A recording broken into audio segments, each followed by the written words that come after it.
It's often said that a lie can travel halfway around the world before the truth even gets its boots on. It seems especially to be the case when politicians make up nonsense about climate change, which happens a lot these days.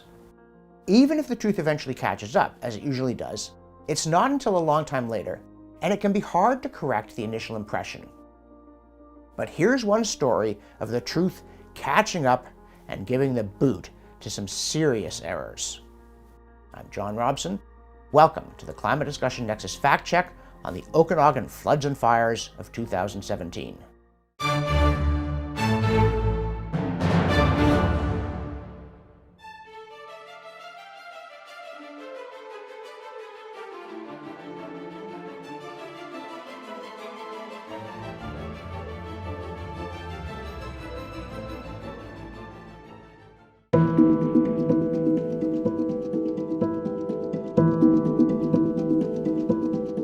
In the summer of 2017, Okanagan Lake in central British Columbia flooded its banks and caused extensive property damage in the city of Kelowna.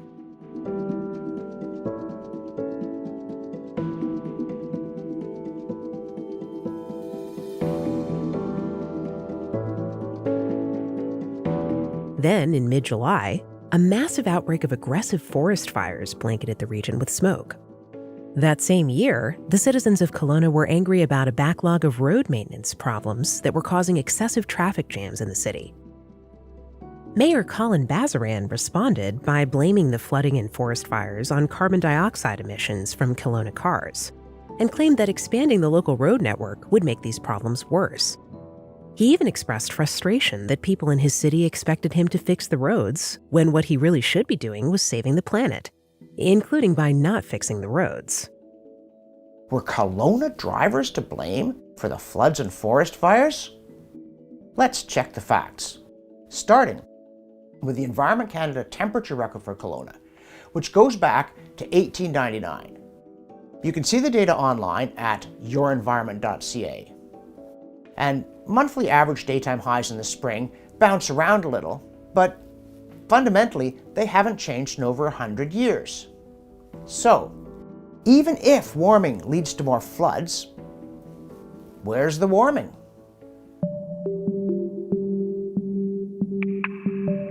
For instance, in a special study on extreme weather in 2012, the United Nations Intergovernmental Panel on Climate Change itself concluded, in the United States and Canada during the 20th century and in the early 21st century, there is no compelling evidence for climate-driven changes in the magnitude or frequency of floods. Do you hear that, Mr. Mayor?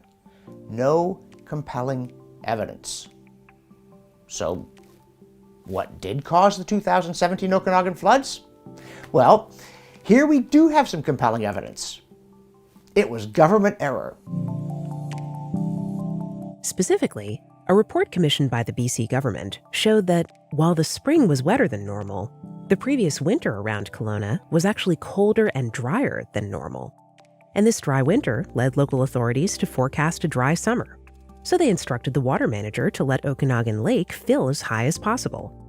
But starting in March, heavy rains set in at some locations, and water inflow began to rise. At that point, the water manager wisely ignored the model forecasts and began letting water out of the lake. But it was already too late. By May, the rains were double what had been forecast, and even at the maximum drainage rate, the lake overflowed its banks. Problem wasn't climate change, it was poor forecasting. And as I think has been suggested before, if they can't forecast the weather 6 months ahead, it's not that reasonable to think they can forecast it 6 decades ahead. And now, a word from our sponsor. And that's you, because the Climate Discussion Nexus is supported by ordinary Canadians who want to see more common sense, more logic, and more facts in the discussion on climate change, and less yelling. If you want to help us, subscribe to our YouTube channel, go to our Patreon page, make a pledge, become a monthly sponsor. Now, back to our regularly scheduled programming.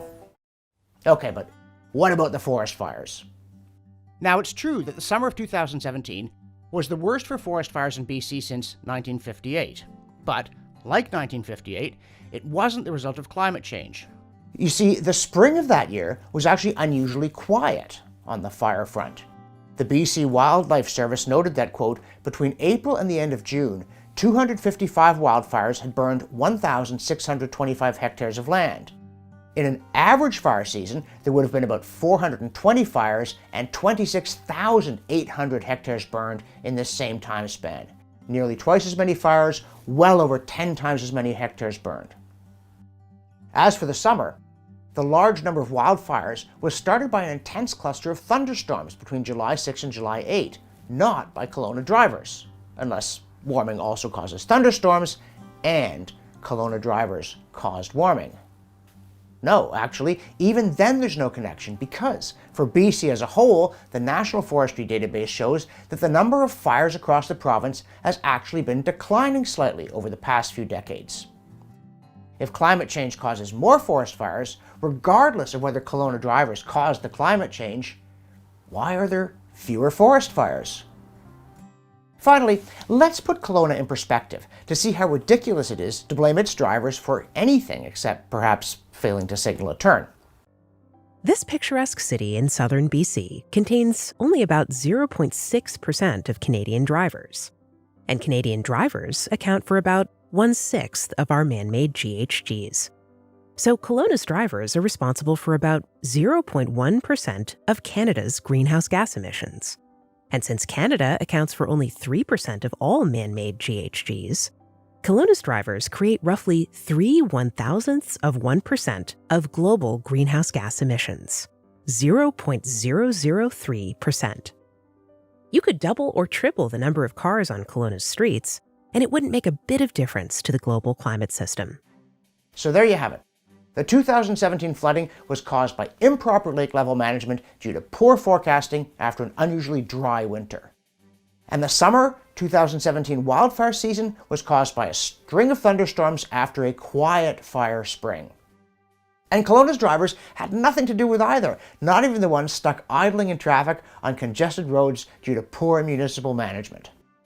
When Kelowna Mayor Basran blamed fire and flooding on Kelowna drivers, he was doing what countless uninformed politicians have done and continue to do, parroting alarmist cliches about climate change to make him feel important and you feel guilty. And this kind of misleading rhetoric is reaching epidemic proportions. So it's time we got our boots on. Meanwhile, my advice to you is this. If your mayor won't fix the roads in front of your house because he says he's busy saving the planet and you're busy destroying it, get a new mayor. Join us online at climatediscussionnexus.com, subscribe to our YouTube channel and our newsletter, like us on Facebook, follow us on Twitter, and help us with our work by going to our Patreon page and making a pledge. For the Climate Discussion Nexus, I'm John Robson.